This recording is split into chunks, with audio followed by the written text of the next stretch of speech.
who, I think,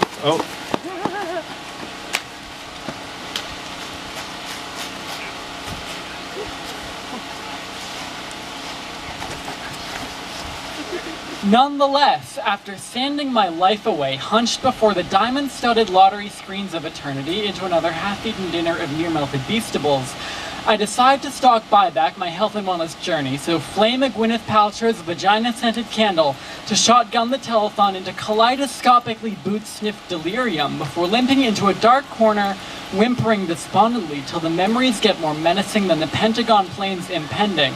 So I involuntarily stop, drop, and roll into road-killed vegetation, muscles spasming in the direction of the paranoia set during my flight attendant brother's popular bi-weekly all-ages orgy. But my memory is decadent, like there she was, wetting skin in the sticky of the derelict that reeked petting zoo. Lame furries. And as I was crawling up from a dimly lit crevice from where I dumped some of that nasty, she jeered up from my pinky, "Come and slurp my meat suit," and my ears perked when I heard the cookie jar crack, so I got down on one knee and drew from my pocket a cock ring. And I'll spare you the salacious next, but realize mid-mind-numbing shift at the AI data center the following day that Lori from Cubicle 186 had been unconsensually cucking us. So, forced to take justice into my talons, I scheme a plot to give that evil weirdo baka ambition-disbarring athlete's foot. So instead of sleeping, scroll 4 AM blueprints into over 9,000 indecipherable Sumerian clay tablets, positing I'll specimen collect from some self-diagnosed grinder clocky with loopy ASL, and mix the fungus into yeast-infected semi-curdled breast milk to spray her witch shoes with. So I rushedly clock its name Box at Champs, Chumps, and Chimps, our local no-mullet, no-service dyke bar, which recently got its dancing license revoked, hammer nails, mug and twist tobacco bungalow tweet out, and whereupon, as a steel-willed adherent to copulation with a side of Italian cuisine, I convinced my taciturn clocky to dip its feet into my sweltering pesto vat, wherein I suck its cheese-absorbing toe skin off, because my athlete's foot solution has to whip scrumptious so that cruel creep Lori will want to stop being a barefooter. Thus, this inconsolably carpet-burned worm sobs silently into my life-size JoJo's Bizarre Adventure body pillow as I swab furiously at its feet while machine gun guffawing for 40 straight minutes, but the air goes full throttle sex stench.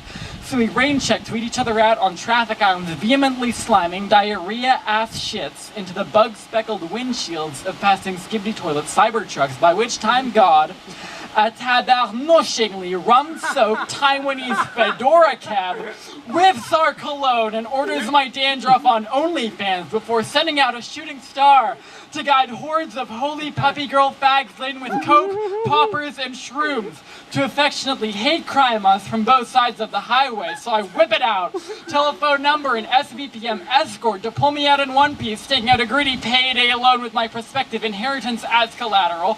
But Lucifer Lauren stares into her crystal ball, willing credit card failure.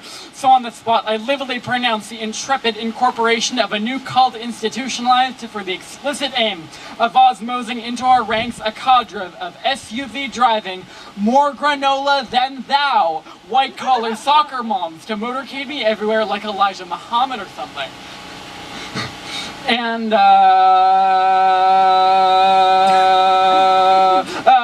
And to administrate this Garveyite Silicon Valley startup of a neo-anti-disestablishmentarianist millenarian cult, I locate as diversity hire a hobo sleeping on a metro bench and hand her a zoot suit and an autistically nibbled pencil. But after catching one glimpse of my venomously vibrating demeanor, she drops dead of extreme shoulder tension. And in restless fury, I risk some soggy daily from the oxycontin-stained puddle between my knees. And guess what? The Montreal Gazette reported last Tuesday that Jeff Bezos got an anarchist A tattooed on his asshole as his third eye before attending the wedding reception of Keith Richards and his 4th consecutive toddler. The bride may be kissed by the groomer XD, at which Stephen Harper admitted to all gas no brakes that he regrets none of his career choices, which doesn't surprise me. But I abruptly crashed, snap, crackle, popping, "Stephen Harper, the fucking tranny chaser!" So the slander pigs cascade from the heavens, rail me into jail van, and padlock me into a cell sardined by former Canadian Prime Ministers in blackface. and also Joni Mitchell. But I really have to escape to fungify Voldemort's sneakers. So I clench my arse howling. My ex spotted Justin Trudeau and Katy Perry at a LARPing convention dressed as toy soldiers, a nipple-biting metaphor about the allegations. And then, wow, I'm in the asylum again. This time cell sharing with the pervy aunt of the second edgelord I gave trainee head to behind a grimy car wash in NDG. And this cracker takes a liking to me and is now groping my crotch as I sleep, but I'm so touch-starved that I scrawl her my landline on a scrap of wet TP for more of the same at a slightly later date. But I'm so food-starved that I breathlessly nibble up my cuticles while pondering my prospective retirement age life insurance premium expenditure, reawakening in the process my pearl-clutched political values, such as reported in Al Jazeera, the sixth senses are unfortunately Israeli-owned. So I go back to boycott, divest, sanction reality and recoil the metaverse, except I'm asylum without headset time. So just become a brainworm vegetable. Except I have to spray those shoes, so I de-vegetize to plot. And when my sinusoidally, techno-feudal, neo-grammar Nazi prison guard moves to force-feed me again, I query back, want to hear my favorite racial slurs for white people? Only to hear his steeled knuckles pierce my septum. So I chow down bloodily, stand up, and regurgitatingly propel my Art Deco oatmeal onto his glistening Gestapos. Gotta? And give sexy hot set puppy eyes. Keep losing my spot. As I slurp my slop off those Mossad agent steel toads with the unadulterated, all-fours neglectstasy of a toddler savoring its first scrap of half-melted stonks. And at that very second, Mr. Guard realizes with intoxicatingly mixed feelings that he wishes to fornicate on my transvestite body. And I know because he screams it at me, so I sit down on the vomit carpet, untie his docks, teeth his rank-ass toes from his sinewy socks, biting just hard enough to make them bleed all over his pubic hair, whereupon I rub the Philly cream topus into his ears in the hottest way possible, and he instantly comes into the vomit. Beast mode! But unfinished, I howl like a venture capitalist on the day Wall Street busts, and launch myself to the ceiling, yanking wires from the walls and wrapping the copper ends around the snow-capped tips of his rock-hard nips as the corners of his juicy blue lips contort into a varicose grin as his kegel shakes and quakes and quivers while his blood stings and tickles us as we scurry across the bar floor, laugh screaming out of fear of each other while simultaneously tumbling into a bestiality-infused mutation of a loveless marriage. Or so he assumes. And his postmodern Frankenfurter excuse for a penis pulses stiff until little purple chunky bits spew out the end, making me go, ew, custard! Sock him! And I mean it, but this white-eared, pale-faced, land-thieving mayonnaise monkey sees it so smexily that he thinks I smog him via his gaping pie hole, sucking on his cavities till he twitches like I've got my digits on his G-spot, squeezing his arse till he dribbles up blood like a trench-footed crowd, which I ease right back down his greasy fucking Stasi gullet, and he swallows it, burps, giggles, and gives me crabs, Gesundheit. And I go for the jugular, where he doesn't feel the boot in his face, but instead sniffs at its larynx crackling whipple. And after a curious sniffle myself, I blow the popsicle stand out of my cell, down the hall, turn 3 rights and a left, and I'm out in the blazing sun-torn dirt running naked for my freedom, but nobody notices me! So I trek the suburbs, sleeping in the backyards of your ops, until I find my way back to my apartment with the foot fluid, to lurch down to the cubicle 186 castle with.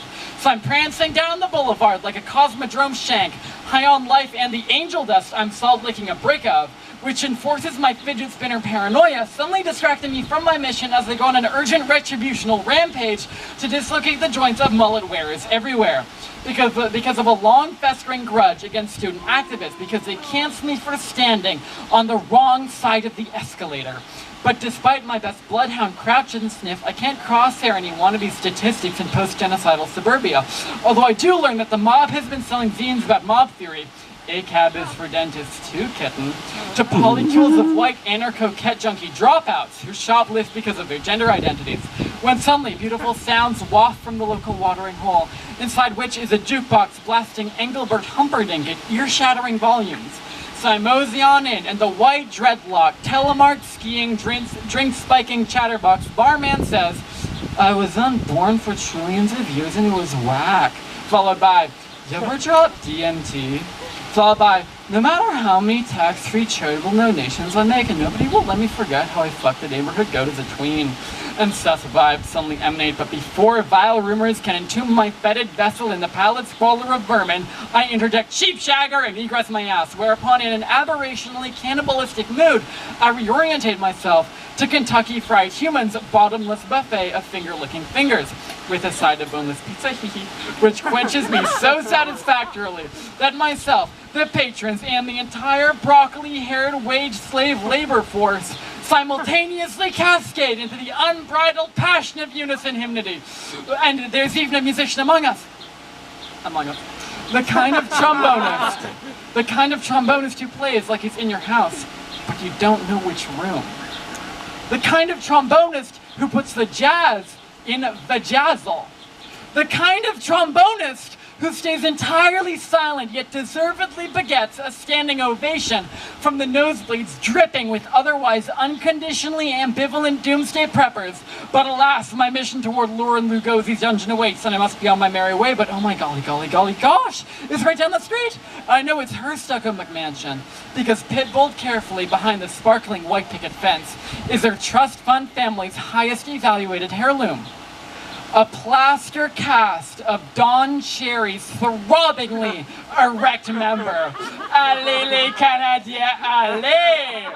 But peeping out behind the cobweb French windows is a coven of 21 fascist, these being Hare Krishna gremlins with scars of ink and graphite and little things hooked around the corners of their mouths. And they're glaring grimacingly, and I'm gurgling stuperously, and suddenly they're making for the door, and I've nowhere to run, and they're streaming out the gates, the acrylics outstretched, grabbing at my nipples and collectively purple nurpling me. And there involuntarily crowds over me through the pearl-studded gates, past the doors, down to the operating room, laying me on the lazy boy, tearing my loincloth from my person, and forming a circle area around me as I squalid expletives. It's an emoji. Squalid expletives, and they're chanting in their deepest, darkest registers that there's work to be done on the sides of your body, there's work to be done on the sides of your body, there's work to be done on the sides of your body. But then in a moment of pinprick clarity, as they chain me to a life-size barbecue grill, I passionately and unexpectedly pray to the twerp upstairs that he might transmute this coven into purple triangles. And God receives my DM'd plea, glances up from the hentai he's gooning religiously, strokes his goatee for a second, before remembering that it was only last week that I sacrificed a pack of menthols in the name of his effervescent and undying glory. And they were a little soggy, but still a good smoke. You can't buy flavored fags in heaven. So God came to the benevolent conclusion that he'd grant my wish, and the coven abruptly transformed into flat purple triangles strewn across the checkerboard tiling. And I rose to my flat feet, spine-wrenchingly hollering in a fit of existential ecstasy, God is real, LMFAO! Before cramping from the brain-freezing consequences of this superficial realization into a suburban mahogany period stain on the beige intelligentsia carpet. When I came to an unspecified amount of time later with minimal angine de poitrine, je trouve les triangles maintaining their winterly repose despite my continuous wincing at the sound of their silence. But way over yonder in the corner is my precious dainty foot lettuce bottle, awaiting the soft squeeze of my tender masculine fingers around its graceful slender plastic neck. So I hand-kiss my beloved and commence anew the roaming of this dank lair so that I might be unconsensually permitted to at long last girl slop my reviled unloved. So together we journey onwards and upwards through material portals, sniffing out our feet Sabibis, the residents of hiding among the endlessness embodying Costco aisles of voidity and free samples. And after a swaggering fortnight open in porte et voilà, darin liegt evil Lucifer Laura, femboy of Satan, splayed across a life-size dog bed, mockingly slobbering into a Discord server loaded with a bunch of cave-shitting soy boy snowflakes, collectively dream-shifting, peaceful cottagecore lives with Yogi Bear waifu.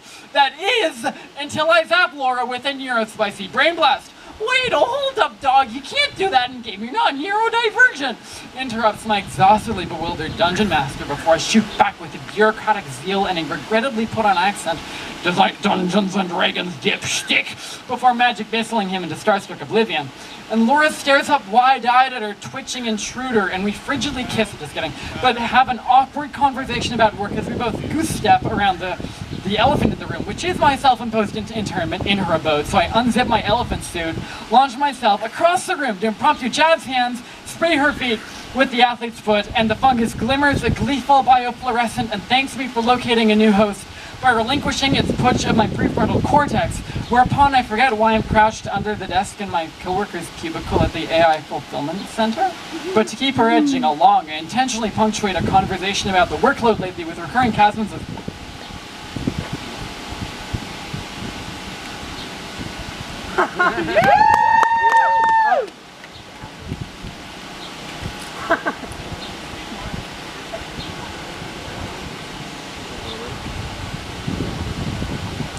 awkward silence.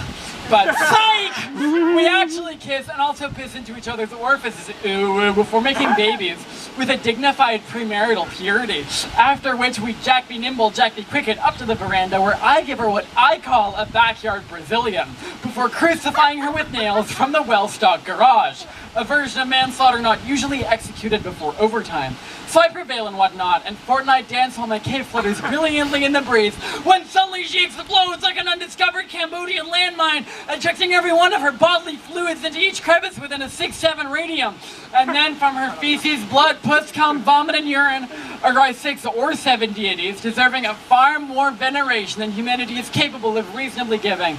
So spontaneously deport themselves to a more submissive dimension, where everybody is a sub who hog slaps their genitals in praise of their divine dom glory, without so much as a perfunctory au revoir, taking with them bike polo, hobby horsing, Laurel Yanny, miscegenation, and the life force of our star-spangled universe, and thus everything shrivels, bill withers, and snaps at an atomic level, and in the final moments of the supernaturally executed hellfire judgment raining unto us from within, JKKK Rowling reclines, pets her white cat Abraxia, and sips champagne from her rocking horse with that shit-snarfing CIA smile as she watches human Civ 3 collapse from the safety of her nuclear bunker until the sun flickers out, which is totally poggers. But humanity is too busy doom-scrolling about it to notice they're dead. So, whereupon, I slowly creak my lids open and see that by now my Gwyneth Paltrow's vagina-scented candle is long extinguished and the charity telethon finally complete. So I straighten the shock collar and mosey on down to my nearest Starbucks for that good old first psycho-paralytic cut feeling made by a bored-to-life, part-time trans-trender barista with that single, sullen regulation face piercing. Woo!